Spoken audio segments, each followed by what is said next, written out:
Le gouvernement ivoirien a adopté ce matin en Conseil des ministres un décret portant code d'éthique et de déontologie de la médecine et de la pharmacopée traditionnelle. Ce code interdit aux praticiens le recours à la publicité, l'utilisation du titre de professeur ou de docteur.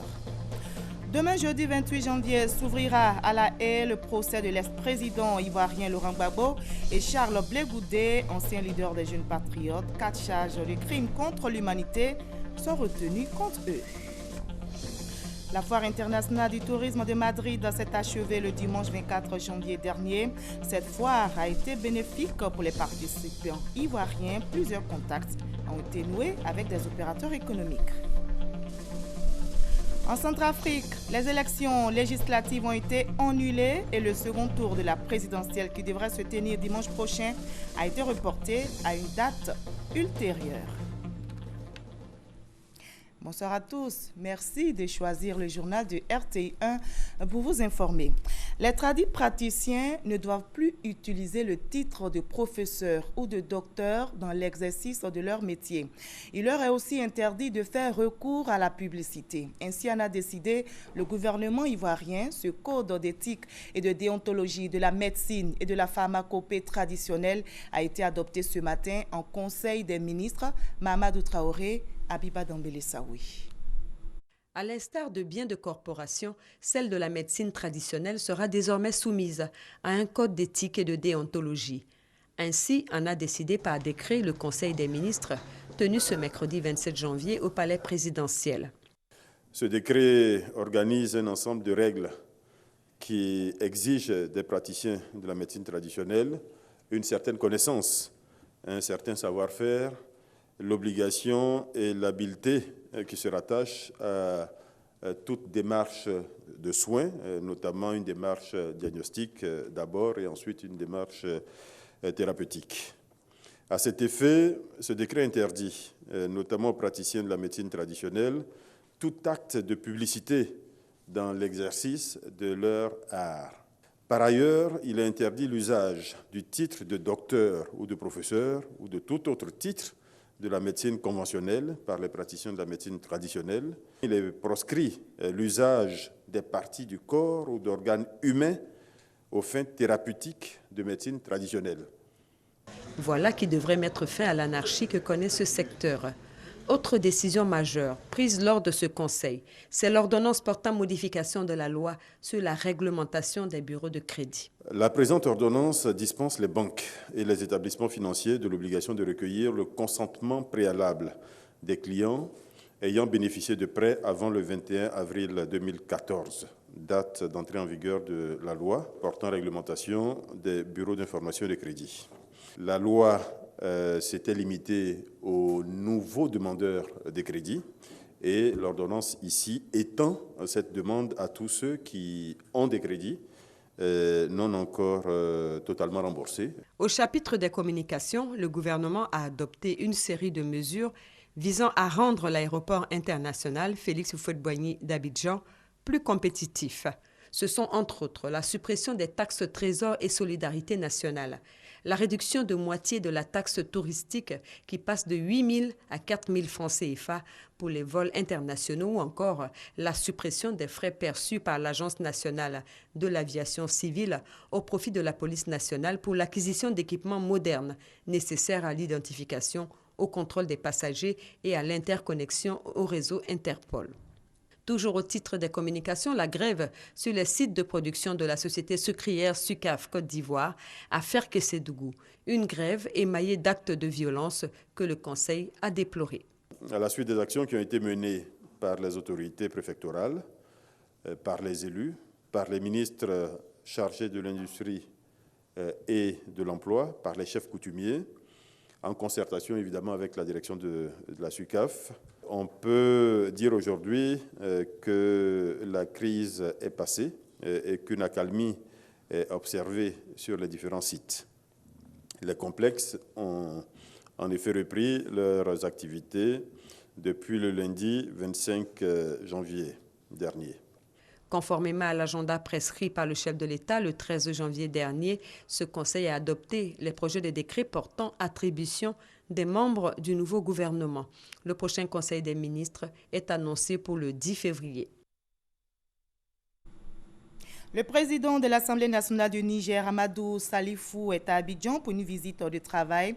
Le président du Parlement nigérien a rencontré le président Alassane Ouattara, à qui il a remis un message du président nigérien Issoufou Mahamadou. Le chef de l'État a également échangé avec l'ambassadeur de la Fédération de Russie en Côte d'Ivoire, qui est en fin de mission. Au menu des échanges, le renforcement de la coopération entre la Côte d'Ivoire et la Russie. Du 30 au 31 janvier prochain aura lieu le 26e sommet de l'Union africaine à Addis Abeba en Éthiopie. Avant l'ouverture des travaux, s'est tenue aujourd'hui une réunion préparatoire. C'est la 28e session ordinaire du Conseil exécutif de l'UA. Jérôme Kofi Abolin. Il s'agit notamment de procéder à l'occasion de cette rencontre à l'examen des rapports du Conseil exécutif et de ses comités. Prenant part aux travaux, le ministre des Affaires étrangères de la République de Côte d'Ivoire, Albert Touakus Mabry, s'est félicité de la pertinence des sujets, particulièrement en ce qui concerne le chapitre de la paix et la sécurité en Afrique.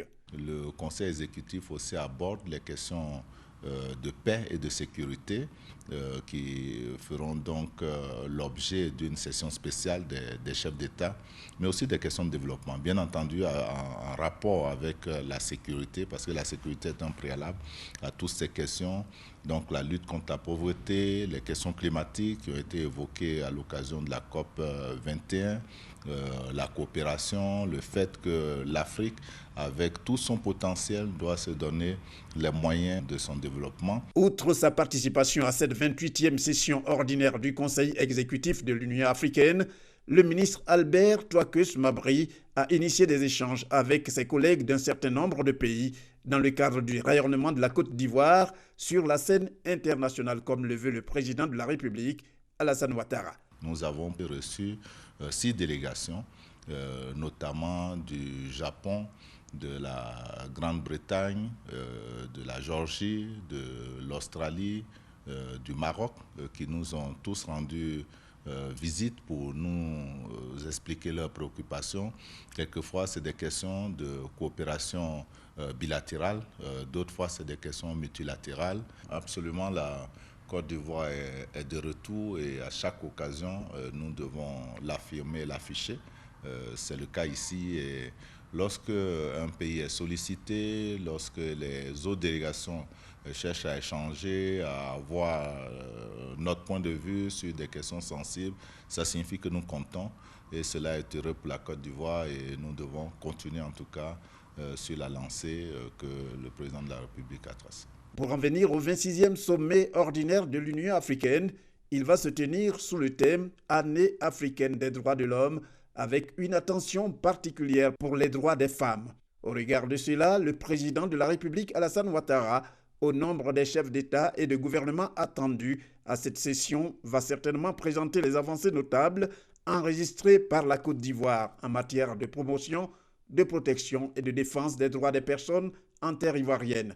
À titre d'exemple, l'instauration de l'école obligatoire, l'instauration de la couverture maladie universelle ainsi que la création du statut de pupille de la nation pour les enfants défavorisés.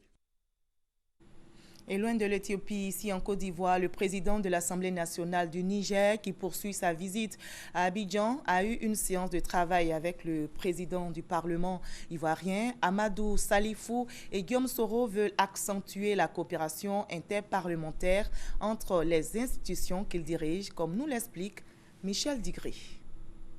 C'est en 2015 qu'ils ont pris l'engagement de se retrouver pour donner un coup d'accélérateur à la coopération interparlementaire entre les deux institutions qu'ils dirigent. C'est chose faite depuis ce mercredi. La séance de travail entre le président de l'Assemblée nationale de Côte d'Ivoire, Guillaume Soro, et celui du Niger, Amadou Salifou, aura permis de faire bouger les lignes. Nous avons donc évoqué la nécessité de renforcer nos relations parlementaires. Nous avons aussi insisté sur, n'est-ce pas, la nécessité de renforcer et raffermir les relations au-delà de nos deux institutions, de raffermir, dis-je, les relations entre nos deux pays. Nos relations entre l'Assemblée nationale du Niger et l'Assemblée nationale du Côte d'Ivoire sont excellentes. Nous allons faire le maximum de plein pour que les générations futures sachent qu'il y a eu une bonne relation entre le Niger et la Côte d'Ivoire et depuis la nuit des temps. Amadou Salifou est président du Parlement du Niger depuis novembre 2014. La visite d'amitié et de travail qu'il effectue en Côte d'Ivoire s'achève ce jeudi. Et notez en bref que la mascotte des 8e Jeux de la francophonie a été dévoilée aujourd'hui. La cérémonie, présidée par le Premier ministre Daniel Kablan-Duncan, s'est déroulée au Palais de la Culture. C'était cet après-midi. Le Comité national des Jeux de la francophonie annonce des festivités grandioses. À Abidjan, du 21 au 30 juillet 2017, date de ces Jeux, l'événement dédié à la jeunesse est placé sous le signe de la solidarité, de la diversité et de l'excellence. Et avant le dévoilement de la mascotte des 8e Jeux de la francophonie, le Premier ministre était à Odiéné. Il y était pour le lancement des travaux de construction et d'extension du lycée professionnel de la ville. Ce projet bénéficie d'un appui financier de la Banque islamique de développement. Il prévoit l'amélioration de l'accès à la formation par la réhabilitation d'infrastructures. On en sait plus avec Thomas Kessambi.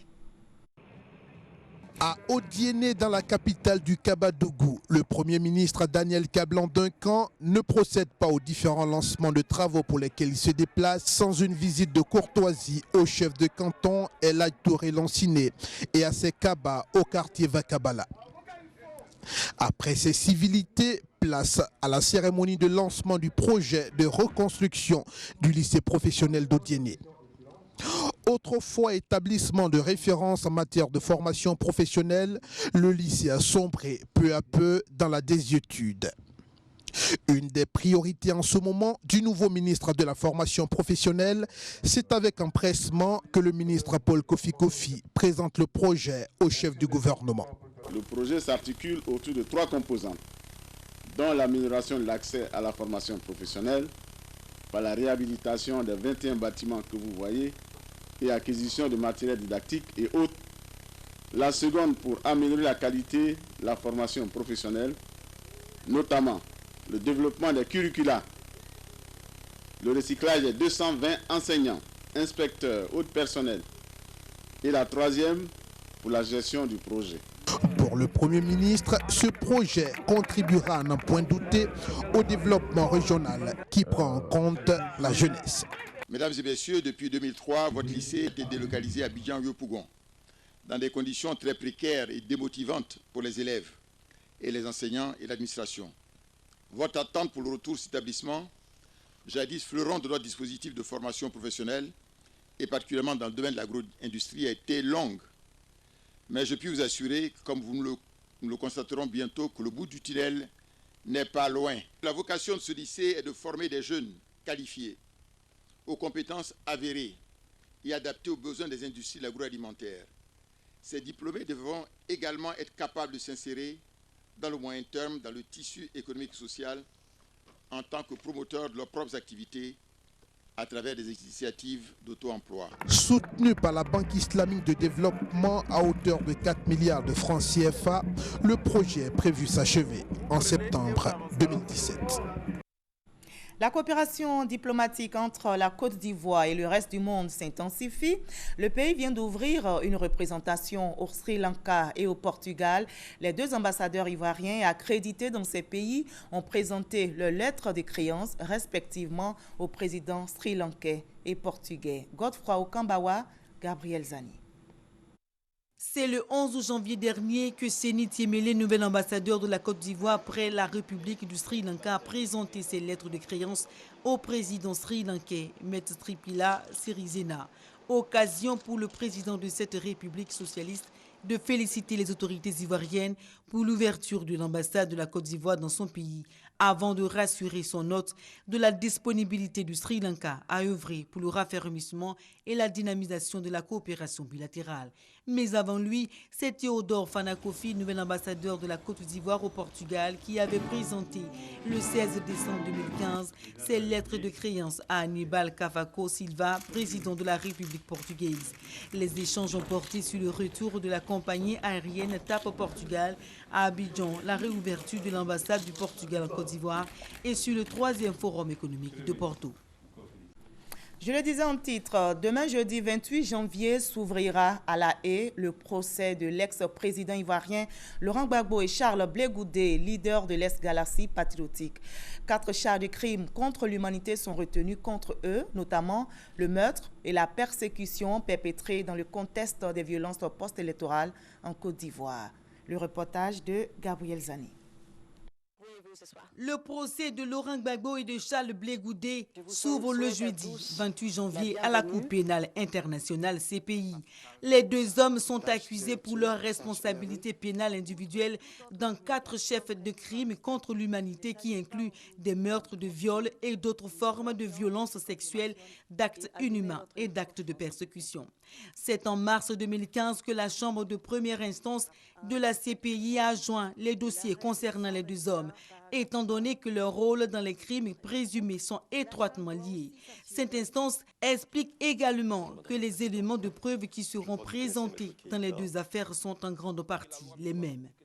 Les faits de ce procès sont liés à la crise post-électorale que la Côte d'Ivoire a traversée entre 2010 et 2011, lorsque Laurent Gbagbo refuse d'accepter la victoire d'Alassane Ouattara à l'élection présidentielle du 28 novembre 2010. Ce refus de se retirer de la présidence a entraîné un conflit armé au cours duquel au moins 3000 personnes ont été tuées. Arrêté le 11 avril 2011 par les autorités ivoiriennes, Laurent Gbagbo est transféré à La Haye en novembre 2011. Blé Goudé, quant à lui, exilé au Ghana après la chute du régime, a été arrêté et envoyé à la CPI en mars 2014. Débuté en 2012, le procès de Laurent Gbagbo a mis du temps. En février 2013, la Chambre préliminaire a entendu les preuves contre l'ex-chef d'État afin de déterminer la confirmation des charges portées à son encontre. 4 mois plus tard, une majorité des juges de la Chambre préliminaire a conclu que la procureure Fatou Bensouda n'a pas réussi à présenter suffisamment de preuves pour soutenir les charges. Les juges ont donc accordé au bureau de la procureure une extension pour leur enquête. En juin 2014, après avoir examiné ces preuves supplémentaires soumises par l'accusation, une majorité des juges de la Chambre préliminaire a confirmé les charges contre Laurent Gbagbo. En décembre de la même année, la Chambre a confirmé les charges contre Blé Goudé. Après avoir joint les 2 affaires en mars 2015, la Chambre de première instance a repoussé le début du procès jusqu'au 10 novembre 2015.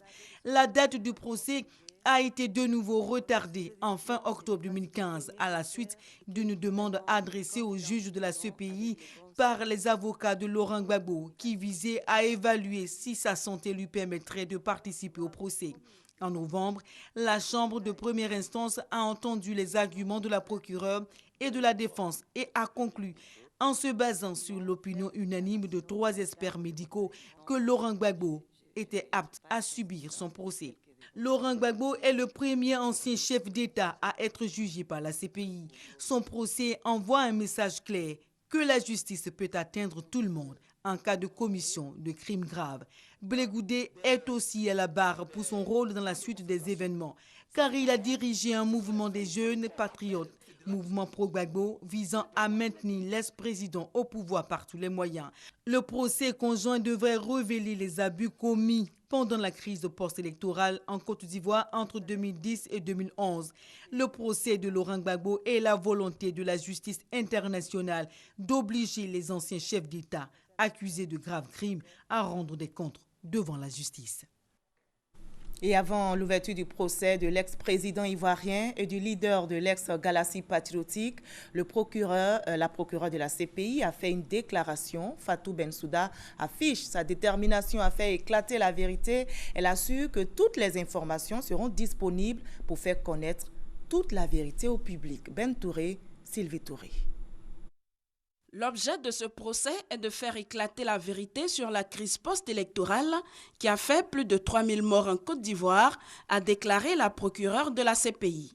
À compter de ce jeudi et ce durant plusieurs mois, Fatou Bensouda sera face au juge pour tenter de les convaincre de la responsabilité de Laurent Gbagbo, ex-chef d'État, et Charles Blé Goudé, l'un de ses proches. L'équipe de l'accusation présentera son dossier à charge et démontrera que les accusés sont coupables de crimes contre l'humanité. Les équipes de la défense contesteront notre dossier. Les représentants des victimes feront part de leurs observations et préoccupations, a-t-elle dit. Mais avant, Fatou Bensouda a tenu à clarifier certains points, des contre-vérités selon elle. Permettez-moi de mettre les choses au point sur un certain nombre de mensonges déjà diffusés dans les médias sociaux. Aucun témoin de l'accusation ne s'est désisté de l'affaire. L'accusation a bouclé son dossier en vue du procès.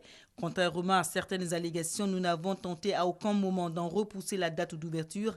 Nous sommes convaincus que les éléments de preuve que nous avons recueillis seront suffisamment convaincants pour prouver la culpabilité des accusés au-delà de tout doute raisonnable. Les mensonges ne servent pas la cause de la justice et font fi de la souffrance des victimes. Le public mérite de connaître la vérité, a-t-elle ajouté. La Cour sera en mesure de fournir des informations précises et actualisées tout au long de ce procès capital, a promis la procureure de la CPI. Ni la popularité, le rang, la fortune, l'affiliation politique ne sauraient soustraire la Cour de son obligation de juger dans la vérité et la justice. La CPI a été créée, a-t-elle rappelé, pour mettre fin à l'impunité des crimes tels que listés dans le statut de Rome, a conclu Fatou Bensouda. Le CRED, le Cercle pour la restauration nationale et la démocratie, est une formation politique qui regroupe 4 partis. L'URD, le PIT, le RPP, l'USD ont décidé de s'unir pour la promotion de la bonne gouvernance, la cohésion sociale, la paix en Côte d'Ivoire. Ahmed Traoré, Abou Sanogo. Nous, membres de l'opposition, créons une politique nouvelle pour une Côte d'Ivoire restaurée et démocratique. C'est par cette déclaration que la porte-parole du CRED, le Cercle pour la restauration nationale et la démocratie, a planté le décor de cette conférence. Créée d'un commun accord par l'URT, l'Union républicaine et démocratique, le PIT, le Parti ivoirien des travailleurs, le RPP, le Rassemblement pour la paix et le progrès et l'USD, l'Union des sociodémocrates, le CRED, cette nouvelle formation politique a pour objectif d'œuvrer pour l'enracinement de la démocratie et de défendre les institutions de la République. Nous avons décidé de créer cette plateforme formelle, mais qui en fait est une structure extrêmement souple, et nous continuerons à fonctionner de la même manière. Nous ferons entendre notre voix spécifique et nous ferons connaître nos particularités sur tous les événements nationaux. Selon ses responsables, le CRED prendra part aux élections législatives qui se tiendront dans 10 mois. Toutefois, il plaide pour le règlement du découpage des circonscriptions et une commission électorale plus équilibrée. L'opposition est faite pour essayer de rééquilibrer des choses qui ne vont pas. Nous voulons participer et être dans le jeu politique au niveau du Parlement, avec l'espoir que nous pourrons comme ça changer la tendance au niveau de l'Assemblée nationale. Le Cercle pour la restauration nationale et la démocratie est dirigé par une conférence des présidents. Les présidents des 4 partis membres la composent. Ils sont au nombre de 803 militaires de la garde républicaine. Ils ont été promus au grade supérieur. C'était l'année dernière. La haute hiérarchie militaire vient de les célébrer pour leur travail abattu. On en sait plus avec Abou Sanogo. La garde républicaine célèbre ses promus en présence de la haute hiérarchie militaire. Place d'armes du groupement numéro 1 dans la commune de Trècheville. Arrosage de galons de 803 militaires, officiers, sous-officiers et militaires du rang promus au grade supérieur pour l'année 2015. Commandant la garde républicaine, le colonel Amisha Kwao Edouard leur a exprimé toutes ses félicitations puis les a exhortés à faire mieux. Par ailleurs, il a exprimé sa reconnaissance au chef d'état-major général des forces républicaines de Côte d'Ivoire, le général de corps d'armée Soumaïla Bakayoko, pour tout ce qu'il a fait pour les forces républicaines de Côte d'Ivoire en général et pour la garde républicaine en particulier en faveur du renforcement de sa capacité opérationnelle. Mon général, vous nous avez communiqué les 10 directives de votre plan d'action 2016 qui se décline dans les axes suivants. Le renforcement de la discipline, la promotion de la bonne gouvernance et l'émergence d'un nouvel état d'esprit des militaires. Messieurs les officiers, les sous-officiers militaires du rang promus, vous avez un challenge à relever pour toujours faire mieux afin de mériter la confiance et l'estime de vos chefs. Cela nécessite de la volonté, de l'abnégation et du courage. Les promus ont quant à eux exprimé leur gratitude et leur reconnaissance au chef de l'État Alassane Ouattara. Notons que 22 militaires de la garde républicaine, appelés à faire valoir leur droit à la retraite, ont fait leurs adieux aux forces armées de Côte d'Ivoire. Au chapitre environnement de cette édition, on s'intéresse à la gestion des déchets ménagers. L'Assemblée des régions et districts de Côte d'Ivoire en fait sa préoccupation. Elle vient de tenir une rencontre à ce sujet. Sidonie Davila. La production moyenne journalière des déchets de ménage à Abidjan est estimée à environ 4000 tonnes, soit 0,8 kg par habitant par jour. Ce ratio est en constante évolution et semble avoir atteint aujourd'hui, sinon dépassé, le kilogramme par habitant par jour. Toutes ces ordures ménagères sont stockées sur le site de la décharge d'Akuido, situé à l'est d'Abidjan. Ce site à ciel ouvert, qui enregistre plus de 10 000 tonnes, sera définitivement fermé, ont affirmé les autorités. La raison, cette décharge ne répond plus aux normes techniques et environnementales. L'État prévoit, pour régler la question du recyclage et éviter de nouvelles décharges à ciel ouvert, la construction de centres d'enfouissement technique. Ils devront conduire à la valorisation des déchets. Un projet qui était au cœur de la rencontre entre le président de l'Assemblée des régions et districts de Côte d'Ivoire, ARDCI, et la présidente du R20. Quand vous rentrez dans des villes, vous voyez des tas d'immondices. En tant que collectivité décentralisée, comment contribuer à régler ce problème qui se pose en plusieurs volets? Nous avons demandé à Michel Saban de venir pour qu'on établisse un cadre plus global de collaboration. Avec la présidente du R20, Michel Saban, les acteurs du secteur ont travaillé à l'élaboration des stratégies pouvant permettre d'agir concrètement et favorablement sur l'environnement et le cadre de vie des citoyens. Il est très important d'être dans l'action et dans la réalisation. C'est ce que nous allons faire. Nous allons organiser une mission à Oran, en Algérie, qui elle-même a mis en place une usine de retraitement de déchets. Mais il s'agit de concerner la population à ça. Donc nous allons former les hommes et les femmes dans les communes, dans les districts, pour savoir à quoi ça sert de trier les déchets et à quoi ça mène. Pour relever tous les défis, l'implication des collectivités est indispensable, a estimé Michel Saban. D'où la présence du président de l'IVUCOSI, l'Union des villes et communes de Côte d'Ivoire, Gilbert Kafana Koné, et certains membres de son bureau à cette séance de travail.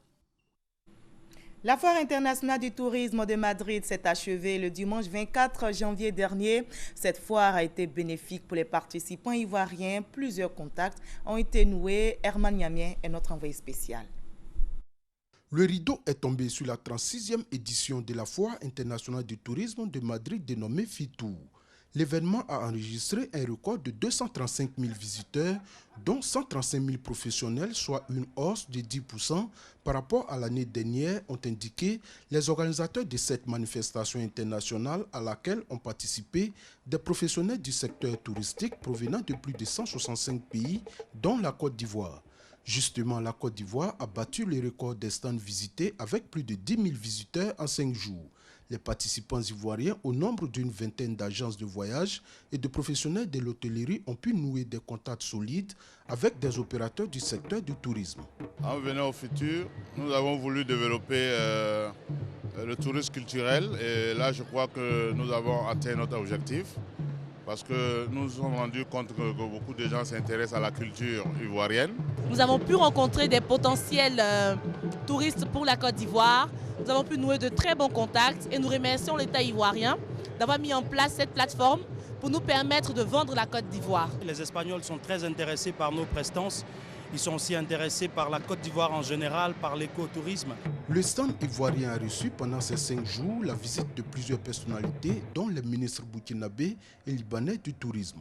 Le ministre libanais du Tourisme a d'ailleurs invité son homologue ivoirien à la réunion ministérielle du Moyen-Orient qui se tiendra fin mai au Liban.